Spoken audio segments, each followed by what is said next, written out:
Hey guys, it's Spacey Sims, and we are back with more Mystic Destinies! Chapter 13 of Shinji's Path. I'm sorry, I did not mean to bash my microphone. We should know by now that I do this all the damn time, because I flail when I talk and I get excited. My hands talk and smack my mic. Anyway, Chapter 13, Event Horizon! With the sounds of fighting behind me, I want to look back. I want to go help Shinji and his dad. But I can't tear my eyes away from Sorsha's predatory gaze. I'm sorry, I won't be so dramatic. I'm not nervous, nor am I scared. At least not in the way I thought I'd be. Talk about trying to do new things in life. We stand in a silent stare-off, neither willing to give an inch. My mind is going crazy, trying to think of how to win this fight before it gets too bad. If I can take her out quickly, maybe knock her out, then it might work? No, but then what? Arrest her? Throw her in some dungeon? Kill her? What?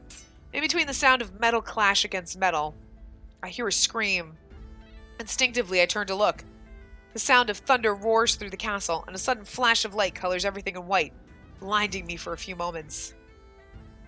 As the light fades, I can see the ominous storm clouds outside the windows. Hey, is it Mickey? The warm lights of the throne room are no more. Still aware of Sorsha's eyes on me, I look back. I have to. I see Lachlan fighting 4 guards all at once. He stands his ground, expertly deflecting all attacks with his sword. Shinji stands a little further, using magic to stop anyone from getting too close. The guards drop like flies around him. Fire, ice, lightning, wind. They stand no chance against him, and he shows them no mercy. But they just keep coming. I'm so proud of him! Then Shinji conjures up magic I've never seen. Dark. Darker than anything I've seen before, and dangerous. So dangerous that I can sense it, even from here. Death magic. I want to go help, but I know that as soon as I make a move, Sorsha will make hers. So I'm forced to watch from a distance. I was not kidding you now. Her voice is clear and sharp. It easily cuts through the sound of battle that completely filled the cavernous room. Owen is so much like me. She calmly stands next to me. I manage to tear my eyes away from the fighting to glare up at her. You know what? That's when you punch her in the throat. Shinji is nothing like you. She giggles. You are here, are you not? You can see the kind of magic he's using. There's a darkness in him. I can see it now that he's not hiding his aura away. I don't want to be having this conversation. I don't want to indulge her. But I am curious. So very curious. It can't hurt to ask, can it? Ignore her. Whatever it is, even if there's truth to it, I'm certain that Sorsha is just trying to mess with me. Beware of the Fae and their twisted tongues. What Lachlan told me hasn't left my mind. So I choose not to engage her in this. If she wants to tell me, she will. And it seems that I'm right. Even with me ignoring her, she starts to explain. We Fae normally do not see each other's aura, simply because we can hide it so well. But as Owen fights, he is distracted. The more of that magic he uses, the better I can see his soul. It is dark and broken. She seems so amused by the revelation, but I refuse to react. Yeah, but you know what? I'm not going to disagree. It's dark and broken because he was touched by death. He was possessed. And it's probably broken because all of the people leaving him hurt him. But you know what? He's still a good fucking person. And he didn't cave to it. So he's better than you, bitch! I stubbornly hide all the worry away. I don't have to think too hard about why she sees what she sees. Death magic. It has to be it. I so desperately wish I could travel back in time and simply stop Shinji from ever getting possessed. But I know that's impossible. Plus, I mean, it's hurt his life, but it's made him... I mean, it's sad, because he's a sad, poor little person that all of his friends are mean to him and they left him and all that stuff, but it's probably made him better with magic. You know what I mean? Maybe. I'm just guessing. I'm just hoping here. Anyway, I look at Sorsha. Are we not fighting? We do not have to. What? I have an offer for you. Right, of course you do. I'm going to win. It is inevitable. However, I will give you a choice. Give in, and I will allow you to remain with my son while I rule Avalon. Fight, and you will be locked away for all eternity in some deep, dark hole where there's no magic. No nothing. That's a ridiculous proposal. Some insignificant flower could never control a storm. As if I'd actually agree to something like that. I think they should have given you a choice. Agree? Disagree. Disagree. We know we wouldn't agree. A loud crash disturbs my thoughts. I turn just in time to see Lachlan crumple to the ground. Shinji looks panicked as he runs to him. I know what's going on there, but I need to go get help. I need to go help. I move to run, but Sorsha grabs my arm with a vice-like grip. Leaving me so soon? And here we were having such a pleasant conversation. Let me go. I try to pull my arm out from her grip, but she doesn't budge. Just how strong is she? She squeezes harder and I try not to wince. I said let me go! Without even thinking about it, I push my arm towards her. Holding my hand out, I push her away. She flies through the air and lands in the throne with a loud thud. Good aim, girl.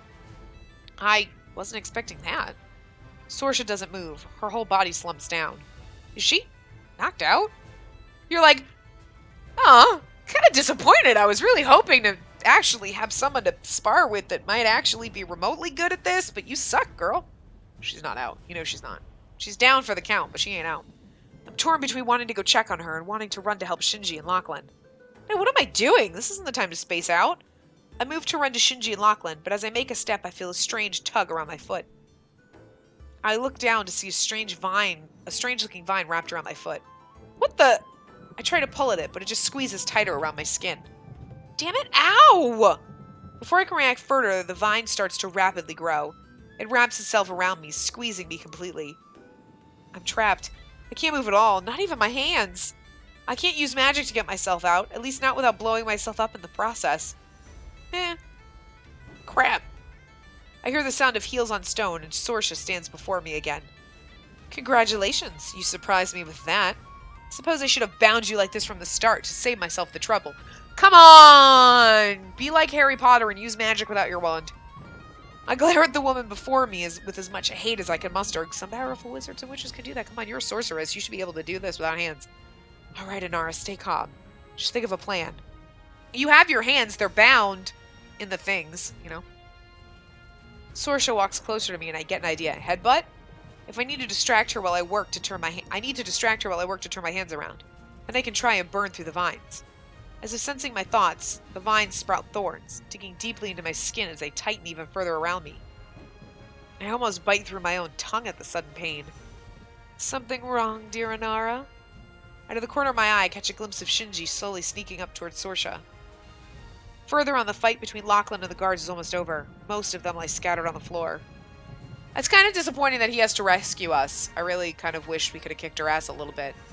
Just a little bit. I understand that we might not be powerful enough to kick her ass totally, and we might need all three of us. But, you know, a little bit of ass kicking instead of like, well, I knocked her into the throne and then I'm trapped. Thanks for rescuing me, boys. Come on. Sorsha doesn't seem to notice it for now. I need to keep her focused on me. Oh, no, not at all. I'm feeling rather cozy here, actually. Maybe I should just have a nap. So you think yourself a comedian? Who, me? I am but a humble sorceress. I certainly wouldn't assume myself to be anything. The vines dig deeper into me, but I don't react. I can feel my blood slowly start to trickle down my body. She's definitely getting pissed off. But oh, your majesty, do you truly think me funny? I would never be— Ah! The vines wrap themselves around my neck, squeezing painfully hard. I thought I might have a use for you. A live sorceress is rather rare after all. But you are starting to grate on my nerves. It's getting hard to breathe. I'm starting to see spots in my eyes. Well, I am rather great at that. Just talking is becoming difficult. I cough, desperately trying to breathe in some more air. Since you seem to think yourself funny, shall we see just how funny you are as my little puppet? I need air. My ears won't stop ringing. It slowly keeps getting louder and louder. How long has it taken him to sneak up behind you? Jesus.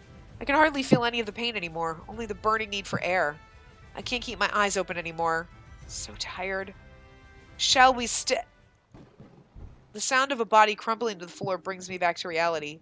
I feel the veins loosen and fall to the ground. I think it's supposed to be vines.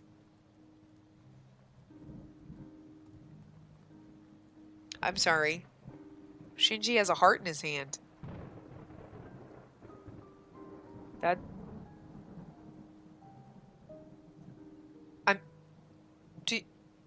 The fuck?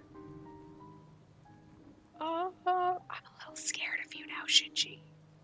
I still love you, but you scare me just a little bit. I open my eyes but gasp at the sight before me. Shinji stands over Sorsha's body, her still beating heart in his hand. What? My knees finally give out and I fall to the floor in a heap. But I can't tear my eyes away from Shinji for even the slightest of moments. He stares down at her with an unreadable face. I feel as if my breath has been taken away for an entirely different reason this time. My heart drums away frantically. Don't ever piss him off! Just so you know, Sparkles the Unicorn, he catches you cheating ever. We wouldn't do that to you, but I'm just saying. You really? Your heart! Oh, girl, don't mess with this. Shinji? My voice comes out raspy and quiet, but it's enough to get his attention. His eyes land on me, but his expression remains unchanged. Cold, so cold. His eyes are terrifyingly cold. But I don't feel scared. I want to reach out and hold him, to pull him into an embrace. He just Hulk smashed his mom. He doesn't say a thing. He doesn't move. It feels like every fiber of my being is on fire. The wounds caused by Sorsha's thorns continue to bleed. My throat is closing up and I can barely breathe, but I force myself to speak. Shinji, you... There's no change in his eyes. Can he even hear me? He seems frozen. I slowly push myself up to my feet. As I take a step closer to Shinji, he looks away. Don't come any closer. Not now. Not when I frown, but I stay still as he asks. I want to ask him why, but I feel like I know the answer. Because she would never stop.